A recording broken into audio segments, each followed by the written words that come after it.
O que esperar da seleção de Curaçao para a Copa do Mundo de 2026? Eu sou o Dornas e esse é o perfil da Copa Quadro, onde eu conto tudo que você precisa de saber sobre cada uma das 48 seleções. E hoje vamos falar sobre a seleção de Curaçao, uma das mais curiosas dessa Copa. Eu tô muito ansioso porque eu vou ver um jogo deles ao vivo, direto do estádio. A seleção de Curaçao vem para sua primeira Copa do Mundo na história. Curaçao, que é conhecido assim desde 2011, nunca conseguiu antes classificar para nenhuma outra Copa do Mundo. Como Antilhas Holandesas, quase que conseguiu uma classificação lá em 62, mas nunca conseguiu chegar na Copa do Mundo de fato. Curaçao se tornou a menor nação da história a participar de uma Copa do Mundo, tanto em população quanto também por tamanho. Como essa é a primeira Copa da história de Curaçao, eles não tiveram nenhuma última campanha, muito menos uma melhor campanha na história. Dá pra citar aqui, são algumas conquistas que eles já tiveram, como a Copa do Caribe de 2017 e também ter chegado às quartas de final da Copa Ouro em 2019. E como é que foi essa campanha histórica de classificação para essa primeira Copa do Mundo? Eles jogaram a classificatória da CONCACAF em duas fases. Na segunda fase, onde fazia parte do grupo C, venceu 4 jogos, incluindo uma goleada de 5-1 sobre o Haiti. Na terceira rodada, onde era do grupo B, terminou em primeiro lugar invicto com 7 vitórias e 3 empates, terminando à frente de Jamaica e Trindade e Tobago. Hoje a seleção de Curaçao ocupa a 82ª colocação no ranking da FIFA, uma das piores da Copa do Mundo. E vem pra Copa no grupo E, com um grupo ultra difícil pra eles. O grupo E tem Alemanha, Costa do Marfim, Equador e Curaçao. A nível de retrospecto, a seleção de Curaçao nunca enfrentou nenhuma das outras 3 seleções, ou seja, vamos ter 3 estreias, uma contra cada uma das seleções. E Curaçao é uma pequena ilha que fica no mar do Caribe, a 65 km ao norte da Venezuela. É um país que era colônia da Holanda e acabou conseguindo a sua autonomia a partir de 2010. Historicamente, o esporte mais tradicional não é o futebol e sim o beisebol. A ilha já produziu alguns astros da MLB, a Liga de Beisebol dos Estados Unidos. Um detalhe curioso é que o presidente da Federação de Curaçao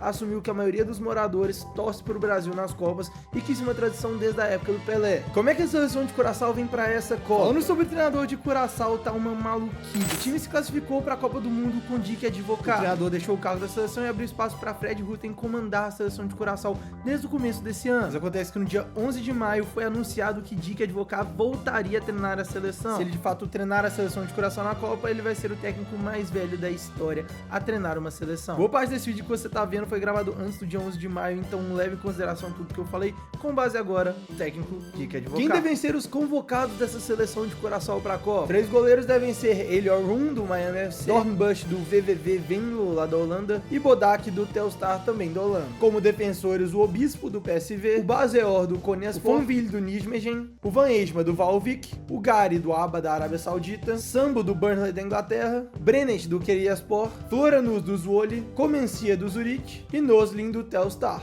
Como meio campo, temos Leandro Bacuna e Juninho Bacuna, Rui Meratoi, Felida, Marta do Rotterdam United, Chong do Sheffield United e Margarita do Beveren. E no ataque, o Locadia do Miami FC, o Casternet, que joga lá na Malásia, o Hansen do Middlesbrough, o Gorré do Maccabi, Antonice do Cafisa e o Cuas do Volendam. É um time de jogadores desconhecidos pela grande maioria, mas que tem alguns jogadores que atuam no futebol europeu. E ao que tudo indica, o time titular deve atuar num 4-3-3 híbrido. O gol é Eloy Rum, na lateral direita Sambo, na defesa Obispo e Baseor e na esquerda Floranus. Primeiro volante é o Leandro Bacuna, que é capitão e é até um líbero em fase defensiva. Os meio-campistas Comenciana e Juninho Bacuna. Ponta direita o Chong, ponta esquerda o Gorré e de centroavante o Locadia. E a seleção de Curaçao vem pra Copa do Mundo com 2 camisas absurdas. A camisa 1 é bonita, um azul normal com os detalhes da Adidas. Mas a camisa 2, meu amigo, eu tô doido pra comprar ela. Olha que camisa absurda. E como é que é a organização tática desse time e o que a gente pode esperar desses jogadores dentro de campo? Como eu disse, a seleção joga num base de 4-3-3, mas que acaba se transformando num 4-2-3-1 dependendo da altura de Juninho Bacuna. Fase defensiva, o time se compacta num 4-4-2, 4-1, 4-5-1,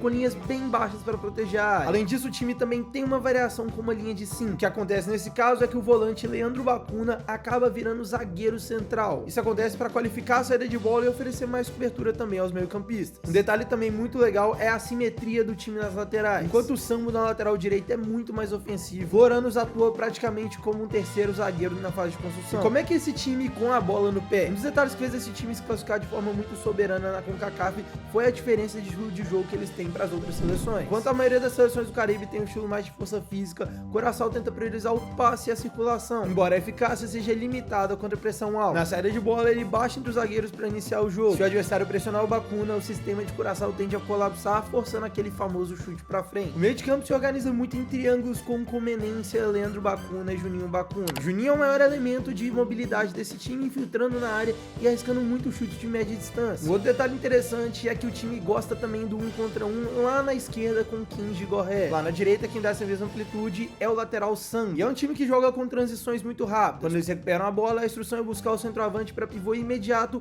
ou até acionar a velocidade dos pontas em ataques diretos. Com a bola é brilhante, mas sem a bola é onde o sonho de Curaçao na Copa do Mundo encontra a realidade. É um time extremamente frágil para proteger a área. A equipe demonstra uma imensa dificuldade em defender cruzamentos e principalmente lidar com o jogo aéreo, que vai ser problema nesse grupo. Tem uma inocência tática onde os defensores olham muito para a bola e perdem a referência dos atacantes nas costas. Uma coisa que também vai atrapalhar muito o Curaçao nessa Copa do Mundo é quando eles tentam subir o bloco, mas de forma descoordenada. Isso acaba criando buracos enormes entre a linha do meio e a defesa, permitindo que os adversários técnicos, como a Alemanha e o Equador, infiltrem com passes curtos, o que é tudo que eles querem. Além disso, eu já citei os erros na saída de bola, que são muito frequentes. É um time que não tem peças de elite para sair jogando sob pressão, então acaba perdendo muita bola na intermediária. O quinto gol da Austrália no amistoso de março foi um exemplo claro de erro de passe na saída de bola que gerou um gol. Outro grande problema também é o fôlego desse time. A equipe até que consegue competir por 60, 65 minutos, mas depois disso a intensidade cai e o time se torna praticamente um saco de pancada. Como devem ser cada um desses jogos? O Curaçao já começa com uma missão quase impossível, que é vencer a Alemanha no primeiro jogo. Inclusive, esse é o jogo que eu vou estar presente, então se você não quer perder nada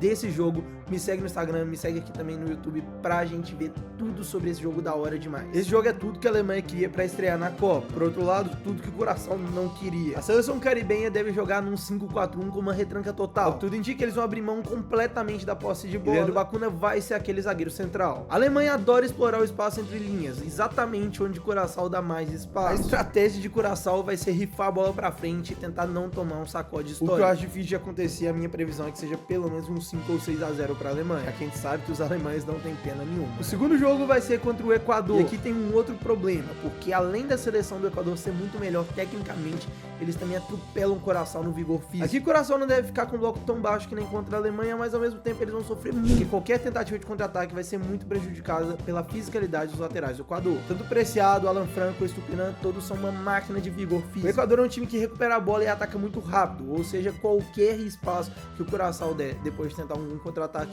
vai se aproveitar. A estratégia aqui é tentar fazer algum chute de fora da área e de verdade rezar bastante. Contra a Costa do Marfim é teoricamente o jogo menos impossível, mas ainda assim é contra uma seleção que é absurda e pra mim uma das grandes surpresas dessa Copa. Eu tô colocando muita fé nessa Costa do Marfim. O Curaçao deve jogar um pouco mais propositivo, já deve estar eliminado até esse momento, então deve estar tranquilo no jogo. Mas isso daí é tudo que a Costa do Marfim quer. É um time que joga com linhas baixas, que vai muito pro contra-ataque, principalmente buscando seus dois pontas de muita qualidade. Aqui a expectativa são os irmãos Bakuna, que mais uma vez tem que chutar de fora da área para tentar conseguir fazer algum gol. A grande história de Curaçao é tentar fazer bonito e uma estreia épica. E a gente sabe que é muito difícil, que eles vão conseguir de fato pontuar nessa Copa do Mundo, mas só eles jogarem aí vai ser muito da hora. E no final das contas, qual que é a minha previsão para a seleção de Curaçao nessa Copa do Mundo? Pra mim eles vão terminar em último no grupo E e também com o pior saldo da competição. Se eles conseguirem fazer um golzinho só, já é para comemorar de pé. Eu de verdade não ficaria surpreso se os 3 jogos fossem goleadas absurdas. E agora que você já sabe tudo que esperar da seleção de Curaçao, não deixe de se inscrever aqui no canal e também deixar o like. Eu tô muito ansioso pra esse jogo, que eu vou ver ao vivo, muito da hora, uma experiência absurda, então não deixe de se inscrever aqui pra acompanhar isso. Eu sou o Dono, você tá no Caminhos pelo Mundo